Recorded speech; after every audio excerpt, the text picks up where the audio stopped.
ఓం శ్రీ గణేశాయ నమః. శ్రీ గురుభ్యో నమః. శ్రీమాత్రే నమః. నమస్కారం అండి అందరికీ. Welcome to my YouTube channel Shri Manju spiritual. మనం శ్రీ లలితా సహస్రనామ స్తోత్ర నామాలకు ప్రతిపదార్థాలు తెలుసుకుంటున్నాం కదా. శ్రీమాత్రే నమః. కానీ అంతకంటే ముందుగా మీరు కనుక మన ఛానల్ని మొదటిసారి చూసి ఉంటే ఒక చిన్న లైక్ ఇవ్వండి ప్లీజ్. షేర్ చేయండి, నచ్చితే సబ్స్క్రైబ్ చేసుకోండి, కామెంట్ పెట్టండి.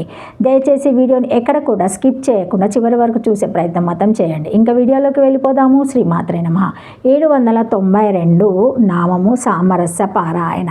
8 అక్షరముల నామం. ఈ నామంతో అమ్మవారికి నమస్కరించేటప్పుడు సామరస్య పరాయణాయ నమః అని చెప్పాలి. సామరస్య సమరసత్వము నందు పారాయణ ఆసక్తి కలది. సమరసత్వాన్ని సామరస్యం అంటారు. వైరుధ్యంగా కనబడే ప్రతి 2 వేర్వేరు విషయాలకు మధ్య సంబంధాన్ని తెలుసుకొని ఆ రెంటి మధ్య సమన్వయాన్ని గుర్తించి ఆ రెంటి యందు సామరస్యాన్ని కలిగి ఉండడం తెలుసుకున్న వారికి మాత్రమే అమ్మవారి ఈ సామరస్య పరాయణత్వము పూర్తిగా అర్థమవుతుంది. చిన్న అంకెలు పెద్ద సంఖ్యలలో తమ కా సా గు కలిగి ఉంటాయి. The lower numbers will find there LCM in the higher numbers అంటాడు పైథాగరస్. ఇది అంకెల మధ్య ఉండే సామరస్యాన్ని గురించి చెప్పిన విషయమైన పెద్ద విషయాలకు కూడా దీన్ని వర్తింప చేసుకోవచ్చును. 1 శరీరే ప్రాణ ప్రతిష్ఠత, ప్రాణే శరీరం ప్రతిష్ఠితం. శరీరం నందు ప్రాణము, ప్రాణం నందు శరీరము ప్రతిష్ఠింపబడి ఉన్నాయి అని ఈ మంత్రానికి అర్థం. అనే ఉపనిషన్మంత్రంతము కూడా ఈ శరీరానికి ప్రాణానికి మధ్య ఉండే సామరస్య భావాన్ని చెబుతుంది. ఇది ఇహపరాలకు మధ్య ఉండే సామరస్యాన్ని కూడా సూచిస్తుంది. అలాగే దేహ, ఇంద్రియ, ప్రాణ, మనసు, బుద్ధి, ప్రజ్ఞ వీటినన్నిటి మధ్య ఉండే సామరస్య భావాన్ని నేను నాదిలకు సంబంధించినదిగా తెలుసుకోవాలి. సూక్ష్మానికి స్థూలానికి, పరమాత్మకి, పదార్థానికి, పిండానికి, బ్రహ్మాండానికి మధ్య కూడా ఇలాగే సామరస్యం ఉంటుందని అమ్మవారి ఈ నామం ద్వారా గుర్తించాలి. ఈ నామ సారాంశము ఒకటే. విశ్లేషణాత్మకంగా విడివిడిగా కనిపించే విభాగాల మధ్య సంయోగాత్మక దృష్టిని ఏర్పరచుకోవాలి అని. అప్పుడే అమ్మవారి సామరస్య లక్షణము ఈ సృష్టికి సృష్టికారునికి మధ్య ఉన్న సంబంధము అర్థమవుతాయి. ఈ విధంగా అర్థం చేసుకుంటూ ఉంటే చిట్ట చివరకు అమ్మవారికి అయ్యవారికి మధ్య ఉన్న సామరస్యము అర్థమవుతుంది. ఇద్దరిలోనూ ఎక్కువ తక్కువలు హెచ్చుతగ్గులు లేని అభేదత్వము గోచరిస్తుంది. ఈ దృష్టి అద్వైత శుద్ధికి, ధ్యాన ఫల సిద్ధికి దారితీస్తుంది. 1 సమరసత్వం నందు ఆసక్తి కలది. 2 సదాశివునితో సత్వము గలది అని ఈ నామానికి అర్థము. శ్రీమాత్రే నమః.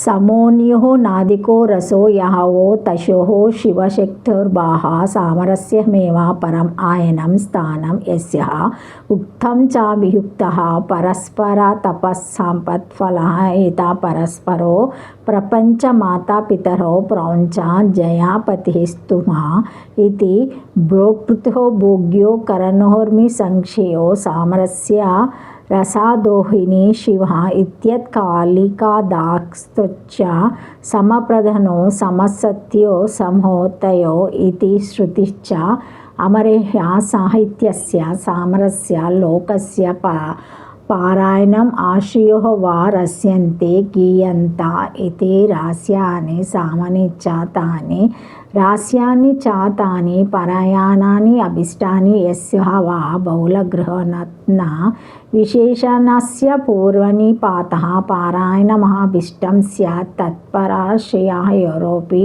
తి విశ్వ. శ్రీమాత్రే నమః. శ్రీమాత్రే నమః. హెచ్చుతగ్గులు లేని శివశక్తి ధర్మము నివాసముగా గలది. లోకమునకు ఆధారమైనది. సామగానము ఇష్టముగా గలది. శివభావము కానీ శక్తిభావము కానీ హెచ్చుతగ్గులు లేకుండా ఉండుటకు సామరస్యమని పేరు. అదియే ఈమె నివాసముగా గలది. పెద్దలు కొందరి ఇట్లు చెప్పిరి. పార్వతీ పరమేశ్వరు ఇద్దరును ఒకరికొకరకు తపస్సు చేసుకొనిరి. ఆ తపస్సునకు ఫలముగా పార్వతికి పరమేశ్వరుడు లభించెను, పరమేశ్వరునకు పార్వతీదేవి లభించినది. ప్రపంచమునకు తల్లిదండ్రులకు ఈ ప్రాచీన దంపతులను స్తోత్రం చేయుచున్నాము అని కాళిదాసు కూడా భోగ్యం అనుభవింపదగిన విషయం. ఇంద్రియాయములు విని తరంగములు నశించిన వెంటనే పార్వతీ శివశక్తుల సామరస్యం ఐక్యం అనేడు బ్రహ్మానంద రసమును పీత్కును అని వర్ణించెను. వేదం కూడా సమప్రధానములు సమానసత్వము బలము గలవి సమానమైనవి అని శివశక్తి రూపములను వర్ణించినది. లేదా సామరస్యపరాయణ దేవతలతో కూడిన లోకమునకు ఆధారమైనది. లేదా సామరస్యపరాయణ చక్కగా గానము చేయబడుచున్న సామవేదము ఇష్టముగా గలది. సామవేద గానము ఇష్టముగా కలదని అర్థము. సంస్కృత వ్యాకరణ సూత్రములలో విశేషణము విశేషణ బహుళమను సూత్రంలో బహుళ శబ్ద ప్రయోగమును బట్టి రాస్య అను విశేషమునకు సమ్మామమును విశేషము కంటే పూర్వము ప్రయోగము చేయబడలేదు. రాస విశేషణము సామ విశేష్యము పారాయణ శబ్దమునకు అభిష్టమని అర్థము. విశ్వనిఘంటువులో గలదు 8 అక్షరముల నామము. శ్రీమాత్రే నమః. 793 నామము కపర్దిని, 4 అక్షరముల నామం. ఈ నామంతో అమ్మవారికి నమస్కరించేటప్పుడు కాపర్దిన్యాయ నమః అని చెప్పాలి. కపర్దిని జటాజుటమును ధరించినది. కం హృదయాతిథి ఇతి కపర్ద అని కపర్ది పదానికి నిరుక్తార్థము. ప్రతి వారికి ఎవరి అభిప్రాయాలు వారి వారి బుర్రల్లో ఉంటాయి.